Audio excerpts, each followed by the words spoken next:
Well, what's up, good people? Mark Holmes here, and as always, I want to say thank you all for watching, commenting, subscribing, and being part of the Joe Boo Sports Report. Without you guys, as well as you ladies, you know that this literally does not work. I hope everybody's having a great Taco Tuesday. Sorry, I have been kind of running around like a crazy man with my head cut off. I was working on getting the exhaust hood put in the ceiling, had some problems getting that squared away. But, hey, we do what we do. We do what I do. And we got so many great people out there that are doing content, that are getting all the list of all the players and stuff. So you're not going to be without. So I just want to go through the list myself here as I take a little breather before I start sanding some more floors, because I'm not going to sleep tonight until I have that downstairs bedroom floor sanded and a coat of varnish on it, at least. And I might go up here and do some more work. In fact, I might sleep here tonight, or just work through or I'll work tonight until I can't work anymore. And of course, I'll bring you some content. All right, so here's what we got. A couple of these are not a surprise, but they kind of should be a surprise that they didn't work out. And the first one is Jabril Cox. Jabril Cox was a guy who we drafted. We looked at him being one of our good linebackers and stuff. We always had this hype about Jabril Cox, but he just never seemed to get that potential going. And once he ended up tearing that ACL, he never seemed to be the same. And now you've got all these new guys and stuff. Damone Clark, of course, we lost Overshown to the ACL. But you start looking at it and saying, well, we might be okay without him. Then that's not to say that they won't bring some of these guys back, because they will. Definitely on the practice squad and so on. Defensive end, Isaiah Land. Straight up numbers game. We got a lot of guys out there that are defensive ends, and you just can't keep them all. Same thing with Tavarius Sweet. Again, young guy, might be brought back on the practice squad, numbers game. Wide receiver. Here's the thing about wide receiver is we are in a much, much better situation than we were last year. Last year, we were ass as far as wide receivers.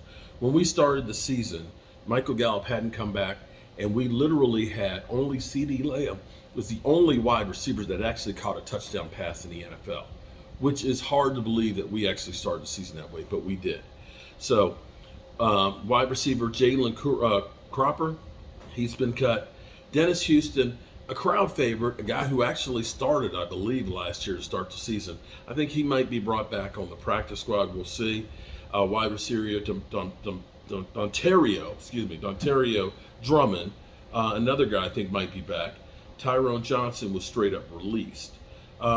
Running back, this one's not really a big surprise. Malik Davis, again, numbers game with Deuce Vaughn added to the mix and things. And of course, Tony Pollard getting the big contract. Ronald Jones will probably be, well, he's going to be on injured reserve. I would imagine he's also on the suspension list, so we'll see where that goes. Center Alex Lindstrom, numbers game again. Tight end Seth Green, again, numbers game. We already have a lot of really good ones. Sean McKinnon, actually a great blocker. That's one that you'd like to actually see him stay on the team, and maybe they bring him back on the practice squad. Cornerback D'Angelo Mandel, I don't know who he is. Safety Sadwick Redwine. That one's not, again, if this had been 2021, he probably would have made the squad. But we are stacked at safety right now. Another one that kind of surprises me is Quentin Bohannon. Quentin Bohannon staying. We thought that Quentin Bohannon would stay and Neville Gallimore would go, because Gallimore, they could have saved some money on him. He's going to end up getting $1 million roster bonus and stuff. Quentin Bohannon, a guy I really like. Big guy. I like the big guys. I like the one technique guys. I don't think that you can have too many of those guys to be run stuffers.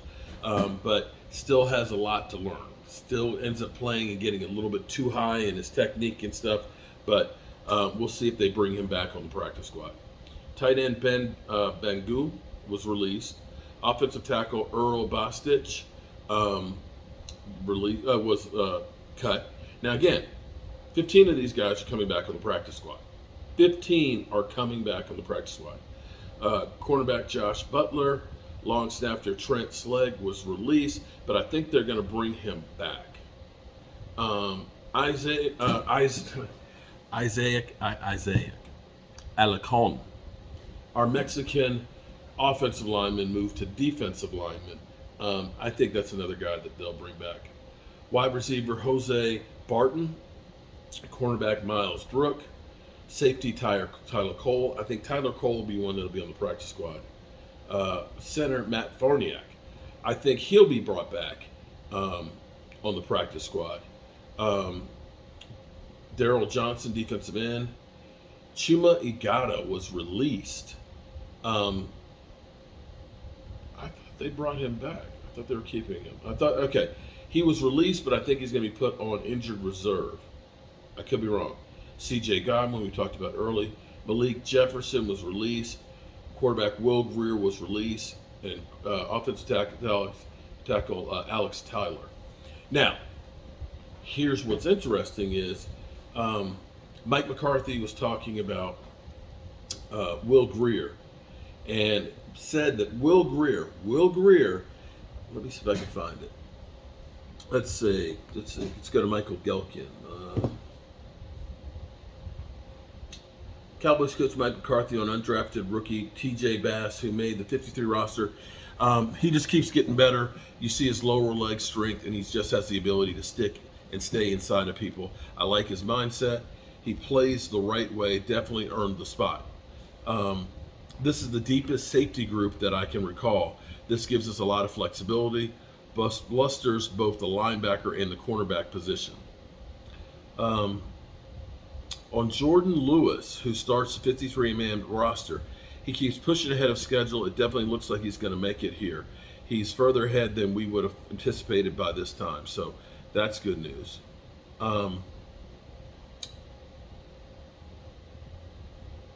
So one of the other ones that actually I'm kind of still surprised is we thought Neville Gallimore, the Canadian bulldozer. But I guess when you look at Neville Gallimore, I like it. I remember him trucking Mike Pouncey. I think that was the reason Mike Pouncey decided to retire. But after he ended up having a dislocated elbow, he never seemed to be the same, and it seemed like he had stayed in the doghouse. But he has shown some promise, and he had played better in preseason this year. So it's a good thing. We'll see if it's a good thing or not. Again, I still can't believe they got rid of Quentin Bohannon.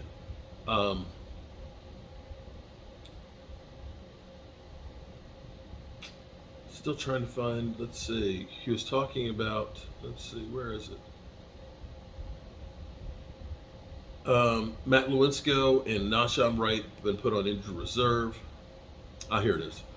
Mike McCarthy said he knows Will Greer deserves to be on an NFL team's 53-man roster, but if possible, I'd love to have him back as a fourth quarterback and would be on the practice squad. So there's a possibility there for Will Greer to possibly come back. I would love to see that as well.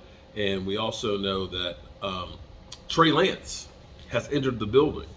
Trey Lance looks happy to be here with the Dallas Cowboys. He's got a big smile on his face, and we'll see how all that goes. Of course, we all know from listening to the Talking Heads that he's here to take Dak Prescott's spot. One final piece. Michael Gilkin, if you read the story below, you know what it means for him. He's talking about Juan Yay Thomas has made 53-man roster.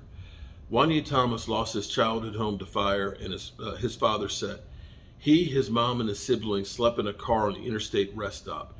Today, the 53-man roster is a step towards a long-awaited stability. I have a chance to break a generational curse. That's the kind of stuff that you love to hear. Opportunities. And see, that's where in life, when you get a chance, when you get an opportunity, you got to make the most of it. In my own personal life, and I'm not trying to say I've made it or anything, or I'm anything special, because I'm not. The only thing I know how to do is to bust ass. I'm not that bright, not that good looking, definitely not good looking. But what I know is I will outwork a mother humper. I will find a way. I may mess up a couple times, I may get flustered and pissed off just like I did with this hood, here, because at first it was a little bit off center. I couldn't figure out how to get it to, because I got this beam up in the middle in there, but I found a way, okay, and I ended up putting it in there, and now it looks like a UFO in the kitchen. It literally looks like a UFO. You want to see it? You want to see it? Okay, hold on. Check this out. The exhaust hood.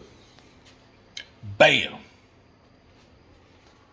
Doesn't it look like an alien spaceship coming in for a landing? We're here to take your meats.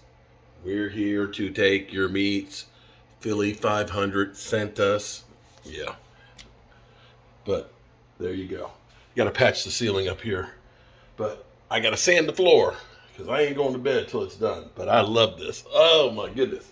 Every day I'm hustling. Every day I'm hustling. I know some people out there will say, who cares about a 203-year-old house?